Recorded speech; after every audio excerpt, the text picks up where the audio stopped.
আগামীকাল আমাদের 21শে জুলাই এবং 21শে জুলাই এই দিনটি আমাদের কাছে খুবই ঐতিহাসিক এবং স্মরণীয় দিন এবং 21শে জুলাইয়ের দিনটির সাথে আমাদের আবেগ, আমাদের স্বজন, আমাদের মামাটি মানুষ, আমাদের শহীদ তর্পণ, আমাদের মামাটি মানুষকে উৎসর্গ করার সবটাই আমরা 21শে জুলাইকে ঘিরে করি। যদিও এই সময়টা আবহাওয়াটা ভালো থাকে না, প্রচন্ড ঝড় জল বৃষ্টিও হয়, তার মধ্যেও আমাদের কর্মীরা তারা লাখো লাখো সমাবেশে এসে উপস্থিত হন তাদের নিজেদের চেষ্টায়। আমি সবাইকে আবেদন করব, আমাদের 21শে জুলাই প্রোগ্রামে সবারই করি আহ্বান,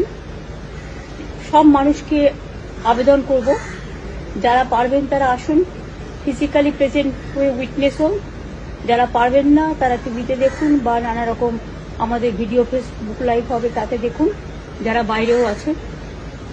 আমি সবাইকে বলবো সাবধানে শান্তিপূর্ণভাবে নিজেরা নিজেদের সহযোগিতা করে, প্রশাসনের সাথে সহযোগিতা করে, গাড়িতে যারা আসবেন তাড়াহুড়ো করবেন না, হুড়োহুড়ি করবেন না, যাতে কোনো অ্যাক্সিডেন্ট না ঘটে, নিজেদের একটু